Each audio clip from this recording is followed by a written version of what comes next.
So, welcome to another Chief Nurse podcast. This is part of our series that focuses on meeting the great Hallam team so you know a little bit more about them. So, I'd like to welcome Frankie to the podcast. Welcome, Frankie. Hi. Do you want to tell everyone just a little bit about who you are and what you do at Hallam? Yeah, of course. Well, I've worked at Hallam Medical for just over 11 years now. Currently, I'm the managing consultant of compliance.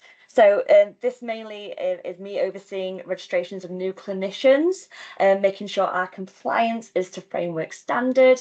And along with our COO, we head all the audits that come in, making sure they are passed to a high standard. And don't do yourself an injustice, Frankie, keeping all those clinicians in line, which is a full task in itself. I know people don't like really hearing from me when it's about expired documents, but it's just one of those things that has to be done just to make sure that everybody's kept up to date. Yeah, and you're keeping us all safe while we're out there, so that's really important.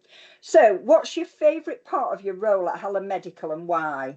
I definitely think it's building those relationships with clinicians kind of to start with, like at the beginning of it all, because I understand that it can be quite overwhelming joining a new agency and especially with all the compliance.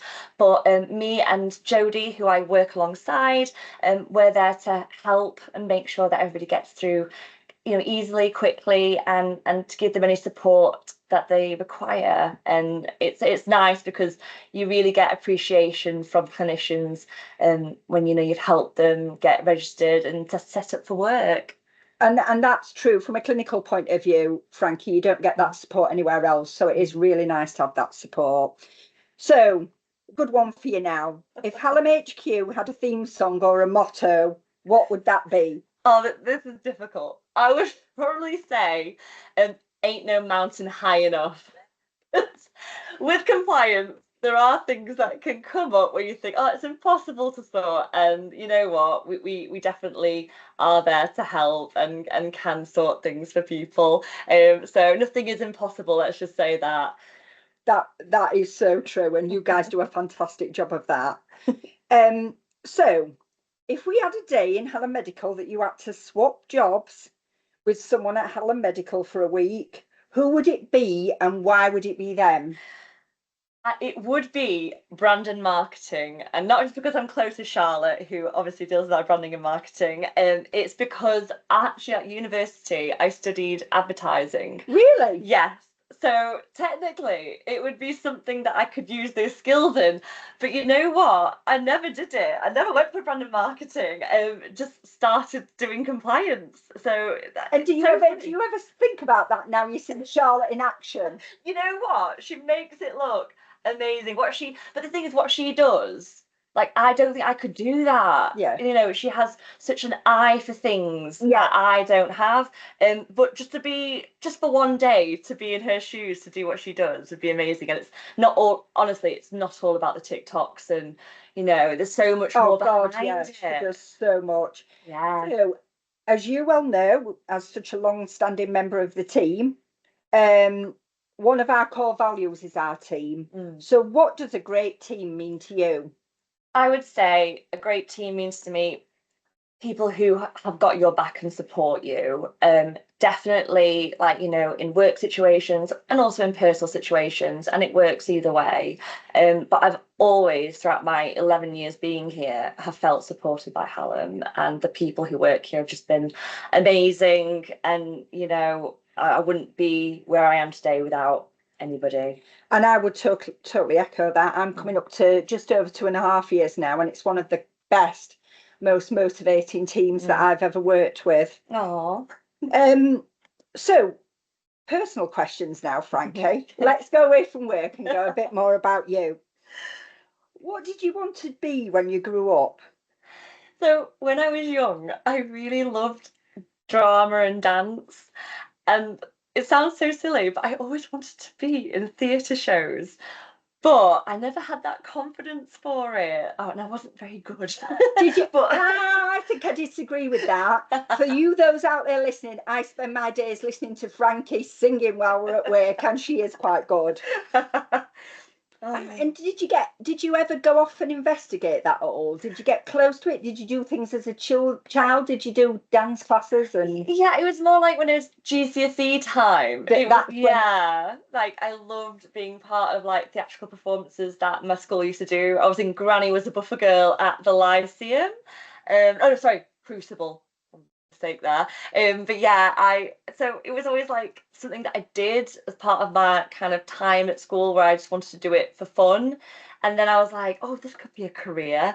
And then I kind of went into A level. I was like, yeah, I'm not going to do that. So that was a short-lived dream. But actually, we know where Charlotte needs to come when she wants a bit of Amdram for the Exactly. marketing. We know where she needs to come. Tell us about a time where you were proud of yourself, and it can either be professionally or personally. I would give you both. Come on, then, that's great. Give us both. Professionally, I think it was definitely getting my promotion to managing consultant because I got that about, I think it was back in 2023. And that was about after 8 years of being with Hallam Medical. It was a big step for me to want to become a manager because it was the confidence, lack of confidence. Yeah. So definitely professionally, that would be my biggest achievement. And then personally, finally buying a house. Yay. Last year with my partner, so I'm very happy about that. A house with a lovely new kitchen. Exactly.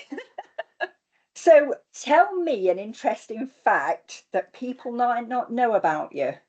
See, thinking about it, most people obviously who know me will know I'm very much into my running. Yeah. And I do sometimes do the Sheffield 10K. And in 2024, I was the second fastest female in the 10K. So that's something that something people do know about me, but people who don't know me won't know about me. Yeah.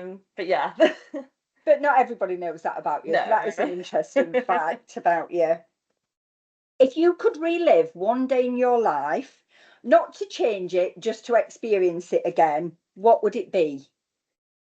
It would probably be something really, it sounds really mundane, but when I was like a kid going on a family holiday, we used to go to a cottage in Derbyshire, and it'd be something like when we went there in summer and we were playing badminton outside just as a kid. Just those carefree days of not worrying. Exactly, without mortgages, without bills. Yeah, and all the things we have to do now as adults. Exactly. So my final one for you, if your life so far was a book or a movie, what would it be and why?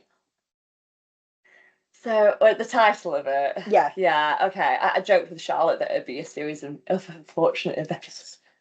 It's a real positive focus in your life, isn't it? Your exercise and health. Yes. And I think that's a really good example to us all, really. Yeah, you know what? I have to say, especially during obviously the time of lockdown and during COVID, getting into like more into running and more into doing my own at-home workouts, it really helps like with mental health, with my fitness, and now like I'm wanting to sign up for half marathons, and now I'm a regular gym goer, and I love it, and it's part of my social life as well. So definitely. It does encourage you to do things, doesn't it? Rather than just sitting around. Frankie, thank you so much. You've been an excellent guest for the first member of our team to interview. I really enjoyed this. Thank you so much for having me. You're welcome. Bye. Bye.